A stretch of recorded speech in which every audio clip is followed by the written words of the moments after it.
Okay, सो नील Bohr का model आया जब हमारा रदरफोर्ड साहब का ड्रॉबैक आया। ड्रॉबैक का मतलब फेलियर आया। तो इनका फेलियर क्यों आया? क्योंकि रदरफोर्ड साहब ने क्या बोला था कि अगर बीच में न्यूक्लियस है यानी पॉजिटिव चार्ज सेंटर है तो उसके अगल बगल क्या होगा, इलेक्ट्रॉन रिवॉल्व कर रहा होगा।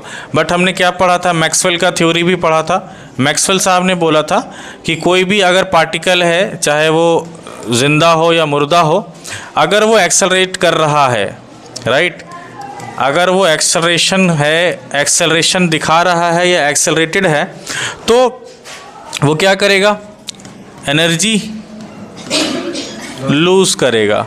और जब एनर्जी लूज़ करेगा तो क्या होगा, जाहिर सी बात है अनस्टेबल होगा। उसी तरीके से अनस्टेबल कौन हो जाता होगा, इलेक्ट्रॉन। यहाँ पे क्या काम हो रहा होता था, हम बताएं आपको कि इलेक्ट्रॉन जो है वो जब रिवॉल्व कर रहा है तो उसमें दो काम हो रहा है। एक तो उसके पास नेगेटिव चार्ज है और बीच में क्या है, पॉजिटिव चार्ज है। इनके बीच में कौन सा फोर्स लग रहा होगा, इलेक्ट्रोस्टैटिक फोर्स लग रहा होगा।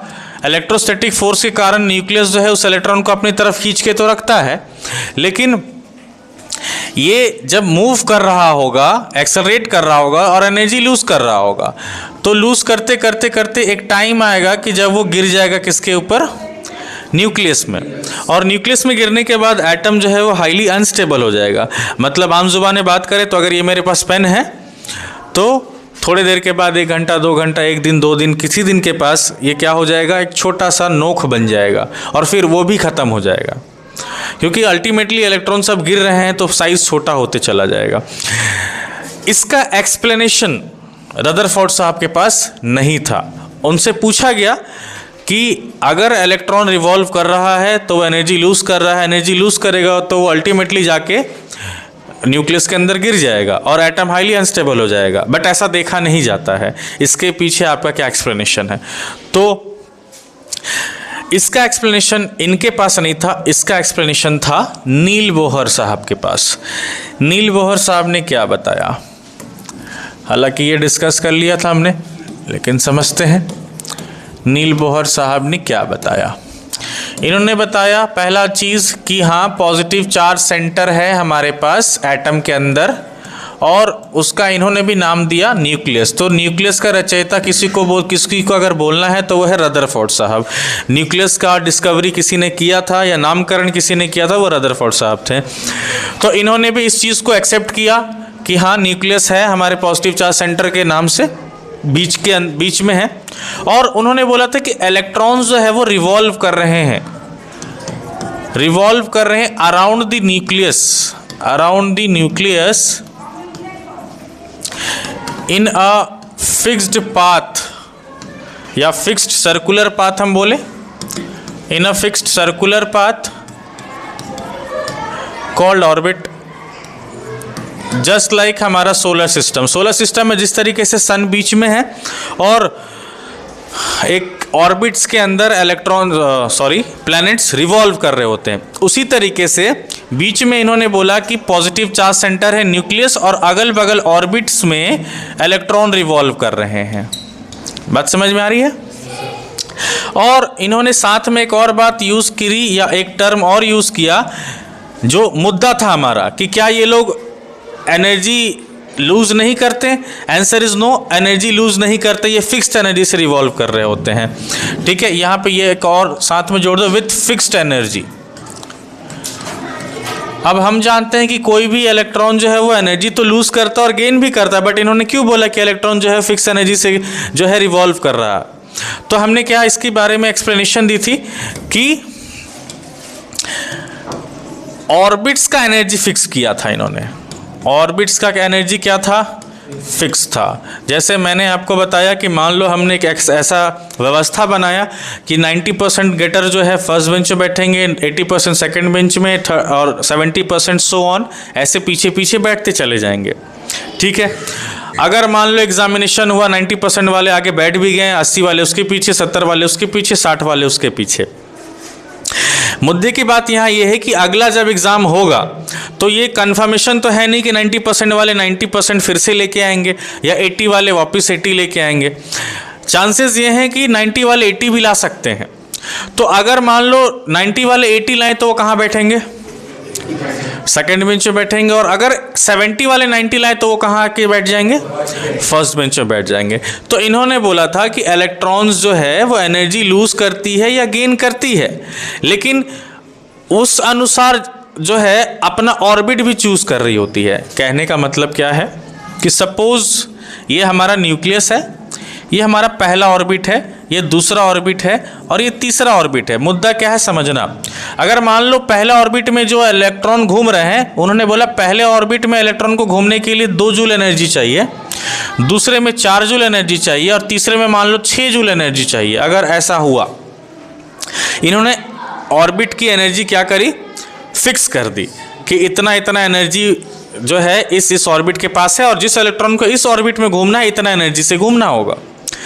तो सपोज करो कि यहाँ पे इलेक्ट्रॉन एक घूम रहा है, एक यहाँ पे घूम रहा है और एक यहाँ पे घूम रहा है।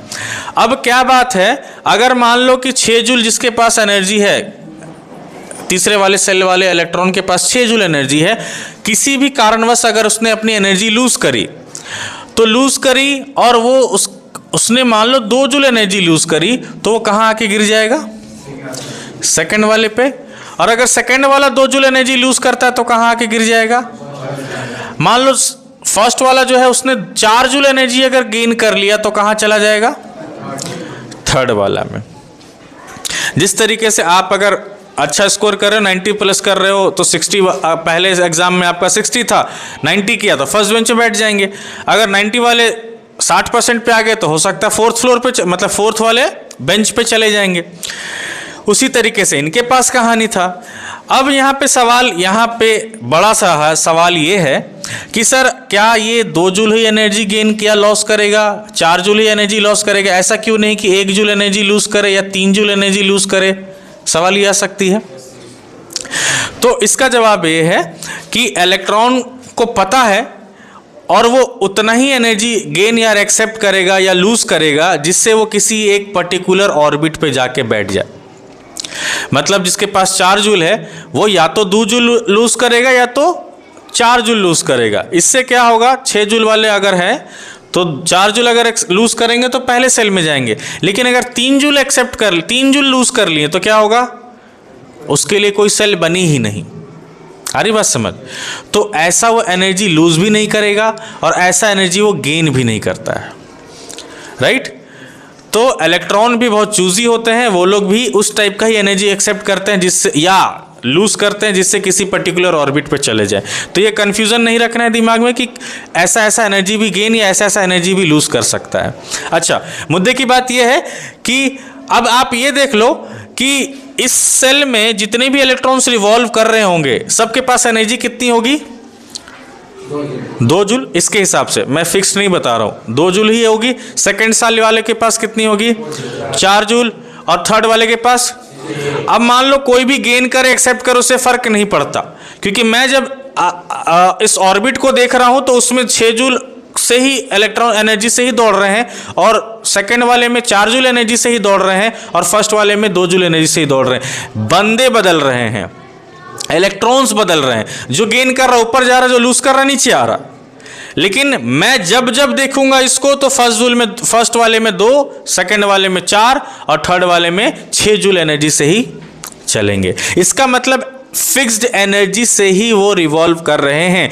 मैं पर्टिकुलर एक इलेक्ट्रॉन की बात नहीं कर रहा हूं, मैं बात कर रहा हूं कि ओवरऑल। तो उन्होंने क्या बोला कि एनर्जी तो फिक्स्ड होती है, फिक्स्ड एनर्जी से ही रिवॉल्व कर रहे होते हैं। मैं ये नहीं बोल रहा हूं कि ये बंदा जो है 2 जूल एनर्जी से ही सुबह क़यामत तक, मतलब जब तक जिंदगी चल रही है वहीं तक उसी सेल में घूमेगा, मैं इसकी गारंटी नहीं दे रहा हूं। लेकिन जहां भी घूमेगा उस पर्टिकुलर ऑर्बिट की एनर्जी की निर्देशानुसार घूमेगा। आ रही बात समझ? ओके, तो इसका मतलब ये है, कुल मिला के बात करूं तो ऑर्बिट के अंदर जो है इलेक्ट्रॉन्स रिवॉल्व कर रहते हैं with fixed energy, with fixed energy, with fixed energy. सवाल ये भी आ सकता है जो फर्स्ट सेल वाले में जो इलेक्ट्रॉन है क्या वो एनर्जी लूज करेंगे? आंसर इज नो सर, वो एनर्जी लूज नहीं करेंगे, क्योंकि उसको पता है अगर इलेक्ट्रॉन वो पर्टिकुलर इलेक्ट्रॉन एनर्जी लूज करता है तो कहाँ चला जाएगा? वो चाहेगा नहीं चाहेगा। समझ में आ रहा है? ओके, तो न्यूक्लियस है बीच में और उस न्यूक्लियस के अगल बगल ऑर्बिट्स में इलेक्ट्रॉन रिवॉल्व कर रहे हैं विथ फिक्स्ड एनर्जी। और इन्होंने ये भी बता दिया हमको कि कितने इलेक्ट्रॉन्स रिवॉल्व करेंगे एक पर्टिकुलर ऑर्बिट में। जैसे इन्होंने नाम दिया था फर्स्ट सेल वाले को K, सेकंड वाले को L, थर्ड वाले को M, फोर्थ वाले को N। ये उन्होंने नामकरण किया। फर्स्ट सेल को K बोलते थे, सेकंड सेल को L बोलते हैं, थर्ड सेल को M और फोर्थ को N बोलते हैं। और इन्होंने एक फॉर्मूला दिया 2n का स्क्वायर। उन्होंने इससे क्या बता दिया कि फर्स्ट सेल में कितने लोग घूमेंगे, सेकंड सेल में कितने लोग घूमेंगे, थर्ड में कितने और फोर्थ में कितने घूमेंगे, उसका डिसाइड कौन करेगा, ये फॉर्मूला करेगा।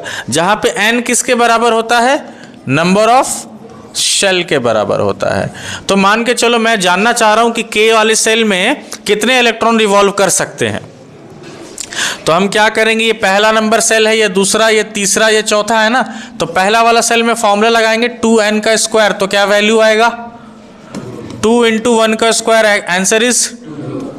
अगर दूसरे वाले सेल की बात करें तो, तीसरे वाले सेल की बात करें, चौथे, समझ में आ रहा है, 2, 8, 18 और 32। इस तरीके से इलेक्ट्रॉन को इन्होंने बोला कि इतने इतने इलेक्ट्रॉन इस पर्टिकुलर सेल में अलाउड है मूव करने के लिए।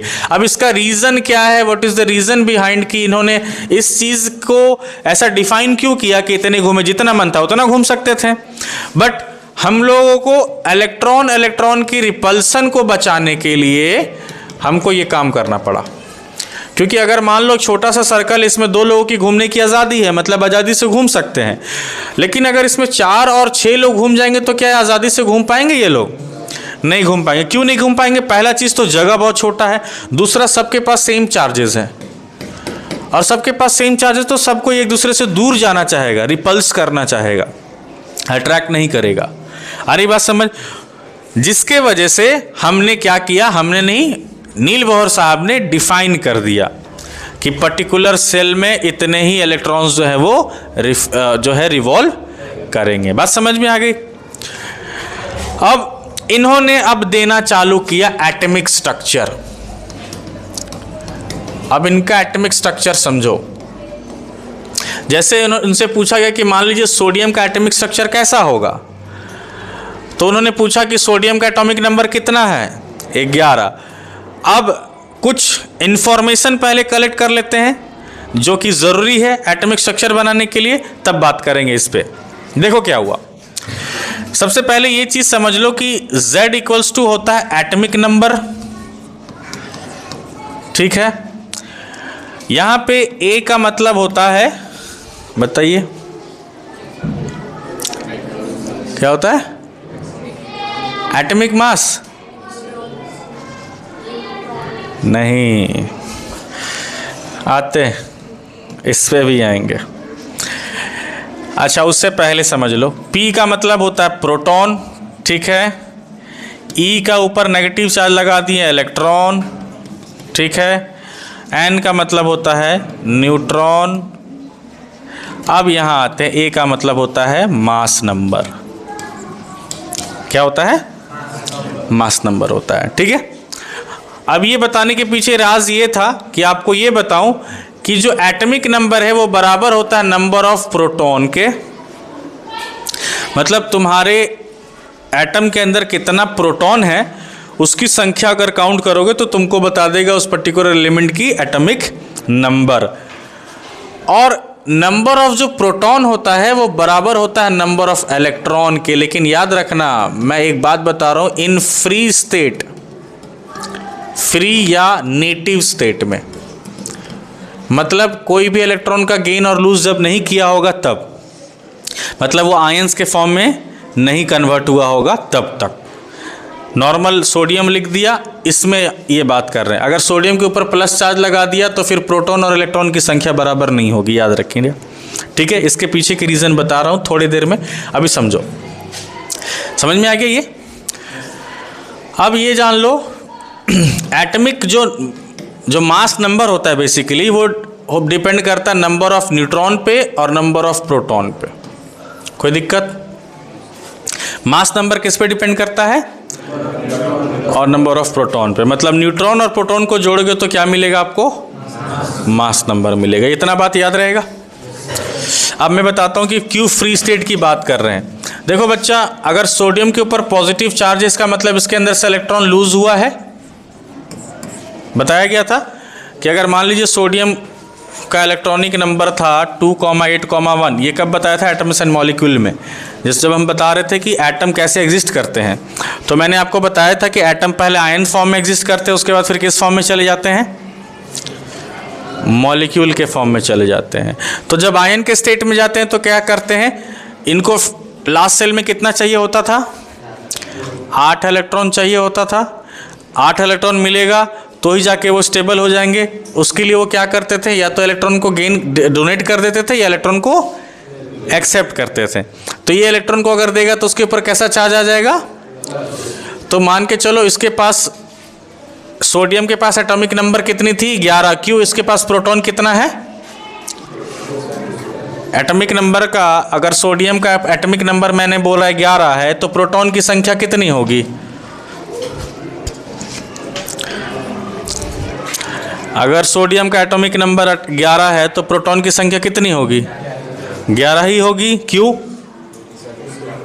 क्योंकि एटॉमिक नंबर इस बराबर प्रोटॉन की संख्या। तो इसके पास प्रोटॉन की संख्या कितनी है? 11।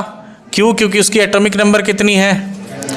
इसके पास इलेक्ट्रॉन की संख्या कितनी होगी? 11। क्यों होगी? क्योंकि प्रोटॉन की संख्या और इलेक्ट्रॉन की संख्या क्या होती है? बराबर होती है। अब एक बात बताओ, अगर इसमें से एक इलेक्ट्रॉन हमने लूज कर दिया तो क्या इसकी संख्या भी वही रही? क्या हो जाएगी? तो जब ऐसा स्टेट में पाया जाए तो ये रूल नहीं लगेगा, ऐसा स्टेट में पाया जाए तो ये रूल। बात समझ में आ रही है? जितना पॉजिटिव चार्ज आएगा एटम के ऊपर उतना इलेक्ट्रॉन कम हो जाएगा। अब समझो बात को, अगर मैं बोल रहा हूं कि सोडियम की एटॉमिक नंबर अगर 11 है तो प्रोटॉन की संख्या कितनी होगी? 11। इलेक्ट्रॉन की संख्या, न्यूट्रॉन की संख्या कितनी होगी? कितनी होगी? 11। उसके लिए यहां पे आना होगा। सोडियम की मास नंबर कितना है? एटॉमिक मास जिसको आप जानते हो 23।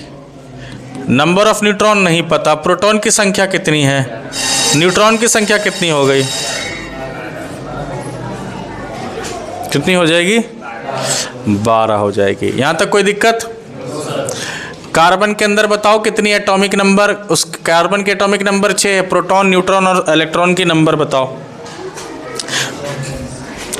प्रोटॉन कितना होगा इसके पास? इलेक्ट्रॉन, न्यूट्रॉन,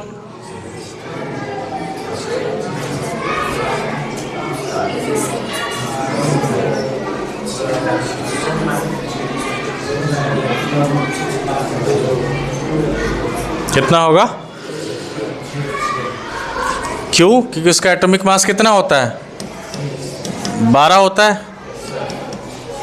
कितना आएगा न्यूट्रॉन की संख्या? 6। मास नंबर 6 है तो 6 होगा। क्लियर है? अच्छा, अब आते हैं वापिस से एटॉमिक स्ट्रक्चर में। इन्होंने बोला अगर मान लो तुमको सोडियम की एटॉमिक स्ट्रक्चर बनानी है जिसका एटॉमिक नंबर कितना है? 11 है। अब इन्होंने एटॉमिक स्ट्रक्चर जो बनाया था वो इलेक्ट्रॉन के आधार पे बनाया। आ रही बात समझ? इन्होंने बोला कि इस एटॉमिक स्ट्रक्चर बनाने के लिए पहले आपको इलेक्ट्रॉनिक कॉन्फ़िगरेशन करनी पड़ेगी। अब इलेक्ट्रॉनिक कॉन्फ़िगरेशन कैसे करनी होती है, बात को समझो। ये पहले से लिख दो डब्बा KLM, ठीक है। अब इस डब्बे में जाएगा इलेक्ट्रॉन। कौन जाएगा? इलेक्ट्रॉन जाएगा। अब कैसे जाएगा समझो। इसके पास प्रोटॉन की संख्या कितनी है? एटॉमिक नंबर कितनी है? इलेक्ट्रॉन की संख्या कितनी हो जाएगी उस हिसाब से? कितनी हो जाएगी? 11 हो जाएगी। लाइट जला दो, बच्चे हल्ला कर रहे थे तुमको बोलो। अब एक बात समझो, हमको इसी 11 इलेक्ट्रॉन को ना इनके घर में भरना है। बात समझ में आ रही है? हमको 11 इलेक्ट्रॉन की संख्या है, मुझे इसको इन घर में भरना है और मुझे इनकी कैपेसिटी भी पता है कि इस घर में कितने लोग रह सकते हैं। अरे बात समझ, मुझे कैपेसिटी भी पता है कि इनके घर में कितने लोग रह सकते हैं, तो बस कैपेसिटी के अनुसार भरते जाना है। अब मान लो तुम्हारे पास 11 है, पहले सेल में कितना डाल सकते हैं, तो कितना बचा तुम्हारे पास? दूसरे में कितना डाल सकते हैं, कितना बचा? समझ में आ गया? ये होगी इसकी इलेक्ट्रॉनिक कॉन्फ़िगरेशन। बस उसका साइज देखते जाओ और भरते जाओ, ठीक है। अब समझो इलेक्ट्रॉनिक इसकी स्ट्रक्चर आ गई, यहाँ बीच में क्या डाल दिया हम लोग? न्यूक्लियस। अब घर बनाओ, कितना तुमको घर में भरना है? 3 घर में भरना है, 1 2 और ये 3। तो पहले वाले में 2 इलेक्ट्रॉन, दूसरे वाले में 1 2 3 4 5 6 7 और 1 8, और तीसरे वाले में कितना? ये बन गई सोडियम की एटॉमिक स्ट्रक्चर। तो एटॉमिक स्ट्रक्चर बनाने के लिए क्या करना पड़ेगा? सबसे पहले हमको इलेक्ट्रॉनिक कॉन्फ़िगरेशन करना पड़ेगा। उसके बाद हमको क्या करना होगा? ऐसा स्ट्रक्चर बनाइए और जितना जितना इलेक्ट्रॉन जिस जिस सेल में है उसको भर दीजिए। कोई दिक्कत? तो कार्बन का क्या होगा इलेक्ट्रॉनिक कॉन्फ़िगरेशन बताओ?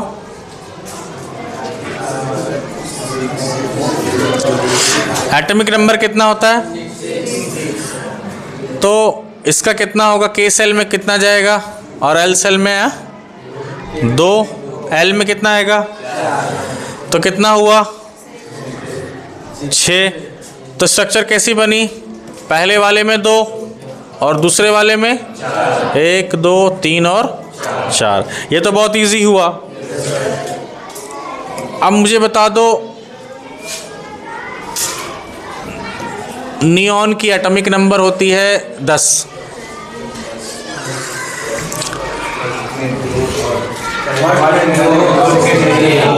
पहला में 2, दूसरे में तो बन जाएगा, पहला वाले में 2 डाल दीजिए और दूसरे वाले में। कोई दिक्कत? चलिए मुझे बता दीजिए फास्फोरस का एटॉमिक नंबर कितना होता है? 15। अब इसका बताइए कैसे होगा? 2 8 और 5। समझ में आया? कैल्शियम का बताओ एटॉमिक नंबर कितना होता है? 20। इसका कैसे होगा? Very good. तो तुमने तुम्हारे हिसाब से सही बताया है, 2 8 और 10। अब यहाँ पे एक नया रूल है, उसको समझ लेते हैं कि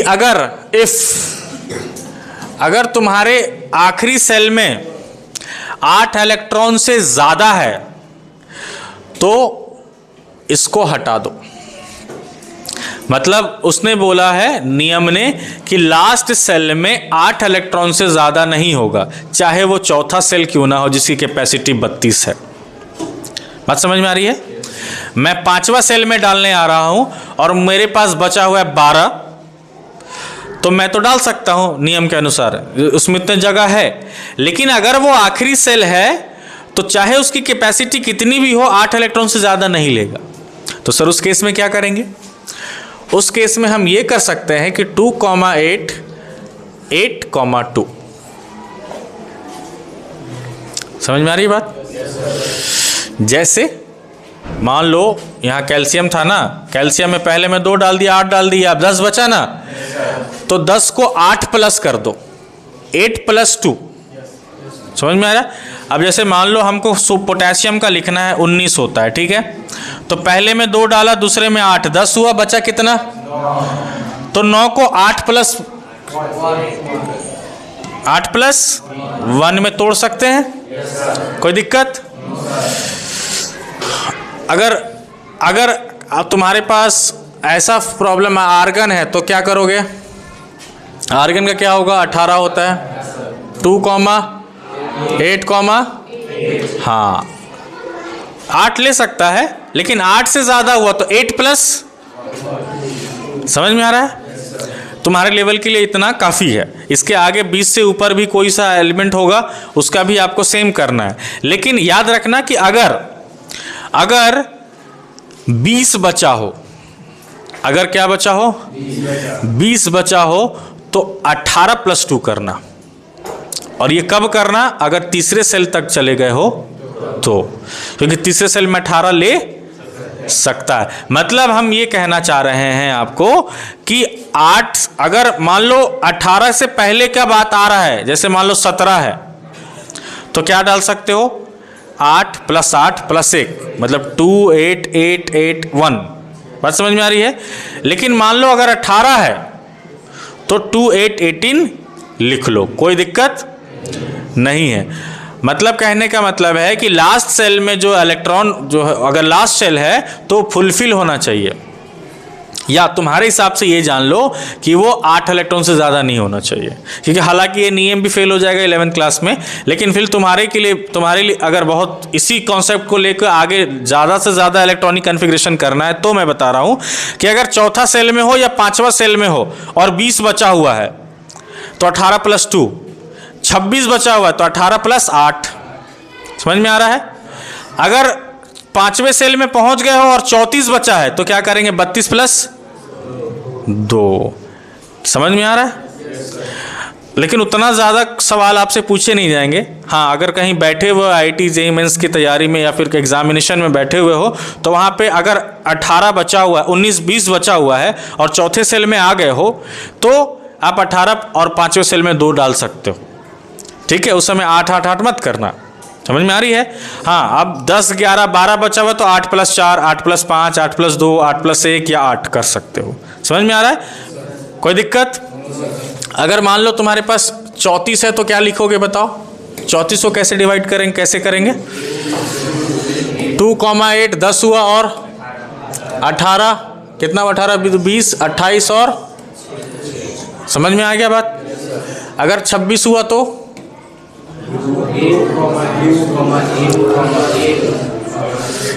कैसे करेंगे, 2, 8 10 हुआ, अब कितना बचा, 16 बचा, तो क्या करेंगे 8 +। समझ में आ गया, कोई प्रॉब्लम है, चलिए ओके।